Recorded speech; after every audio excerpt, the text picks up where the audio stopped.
नमस्कार दोस्तों, wealth sky के एक और नए इंटरेस्टिंग वीडियो में आप सभी लोगों का स्वागत है। मेरा नाम है सुधीर और बात करेंगे इस वीडियो में हम निफ्टी एंड बैंक निफ्टी के बारे में। दोनों के चार्ट को अंडरस्टैंड करेंगे, समझने की कोशिश करेंगे यहाँ पे ये जो मार्केट में कंसोलिडेशन और थोड़ा सा करेक्शन जो चल रहा है ये कितना डीप जा सकता है और क्या यहाँ से निफ्टी 18,500 को ब्रेक करेगा या फिर यहाँ से सपोर्ट लेके बाउंस करेगा। तो ये सारी चीज़ हम समझेंगे इस वीडियो में। तो जल्दी से इस वीडियो को स्टार्ट करते हैं। वीडियो स्टार्ट करने से पहले सबसे पहले बात कर लेते हैं मार्केट एट 11 के वीडियो की। मार्केट एट 11 के वीडियो में मैंने आपको एक पॉइंट बताया था कि आपको शॉर्ट नहीं करना है। क्यों नहीं करना है?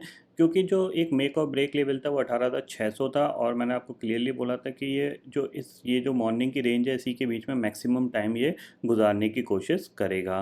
तो यहाँ पे बैंक निफ्टी आज के दिन पॉजिटिव रहा और निफ्टी थोड़ा सा वीकनेस दिखा रहा था क्योंकि बैंक निफ्टी ने कल का लो टेस्ट नहीं किया और वहीं से एक शार्प रिकवरी हमें देखने को मिली।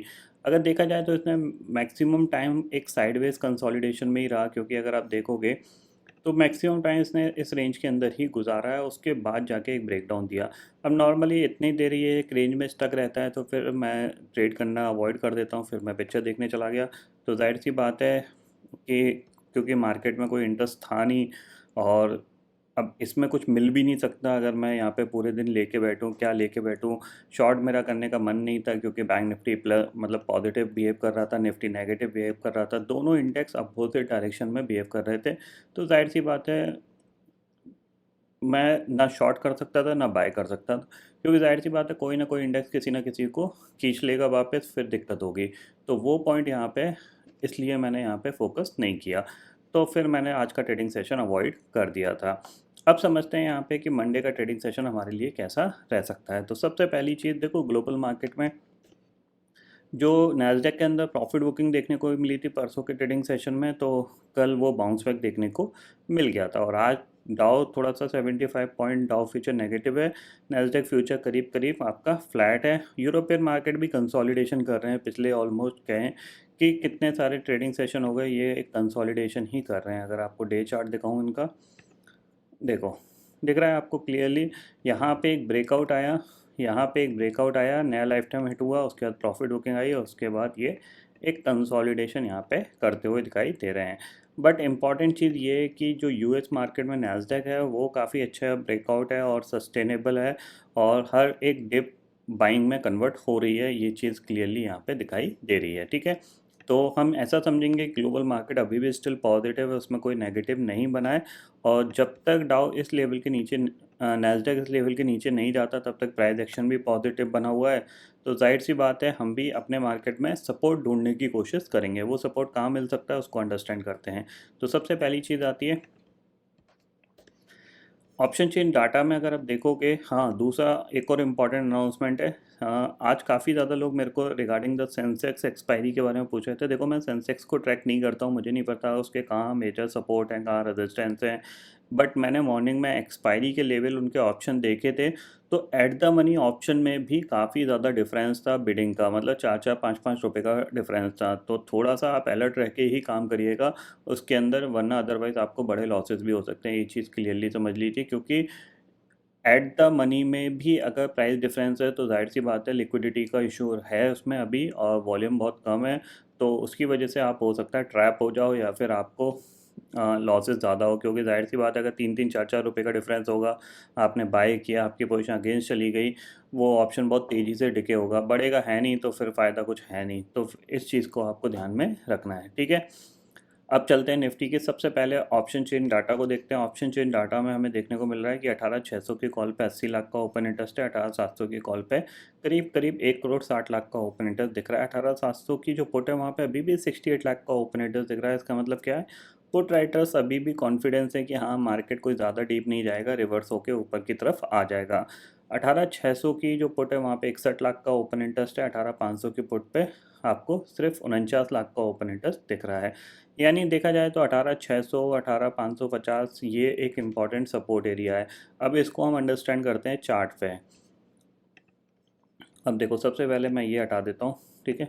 यहाँ पे मैं 15 मिनट टाइम फ्रेम लगा रहा हूँ। कल भी मैंने आपको एक इम्पॉर्टेंट ट्रेंड लाइन खींच के बताई थी और आज जो निफ्टी की एग्जैक्टली क्लोजिंग आई है वो इसी लेवल पे आई है। अगर आप इसको इस तरीके से मैच कर लोगे तो आपको दिखेगा ये जो ट्रेंड लाइन है काफ़ी इंपॉर्टेंट है, क्योंकि ये पूरे ट्रेंड को होल्ड करके बैठी है। ठीक है ना, यहाँ पे हमें सपोर्ट मिला, हम बाउंस कर गए थे, उसके बाद हमने 18,500 को कंटिन्यूसली होल्ड किया।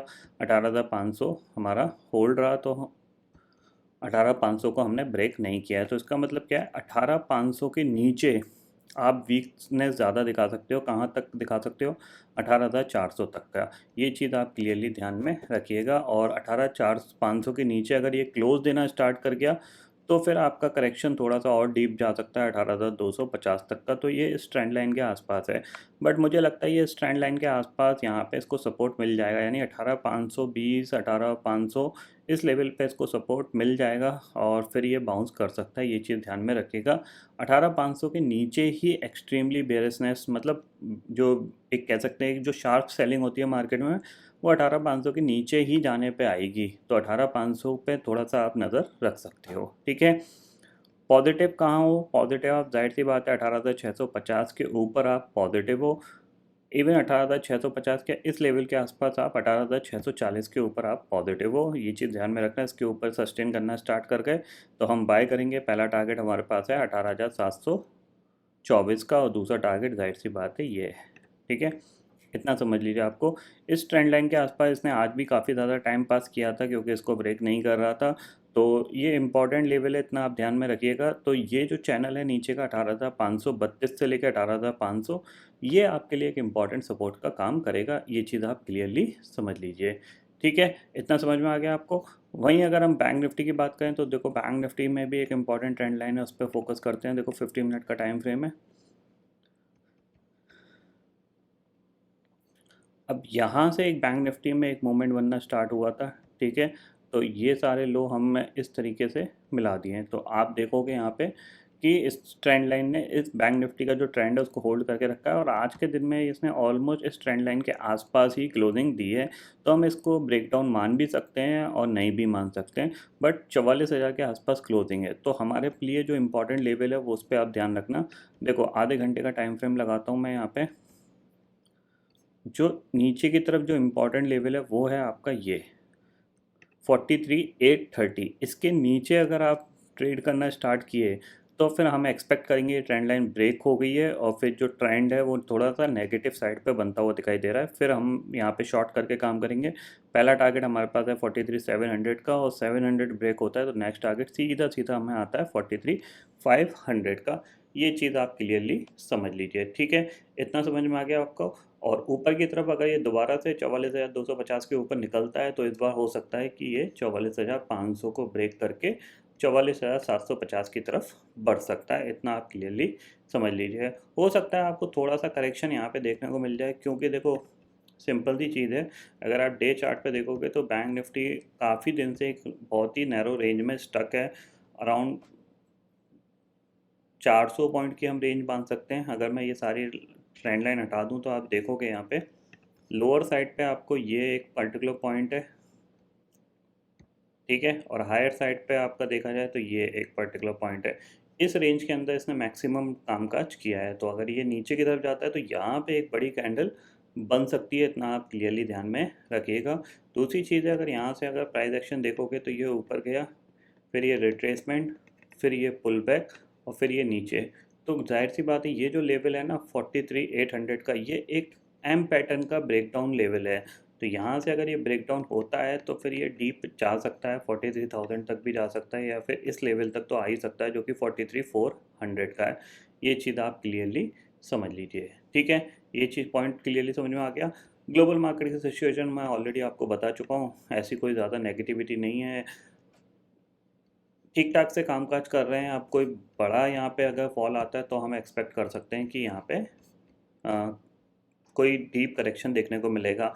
अदरवाइज़ यहाँ पे एक टेम्पररी करेक्शन है, और ये करेक्शन यहाँ पे ख़त्म होता हुआ दिखाई दे सकता है आज या कल के, आज या मंडे के ट्रेडिंग सेशन में। उसके बाद हमारा मार्केट भी बाउंस कर सकता है।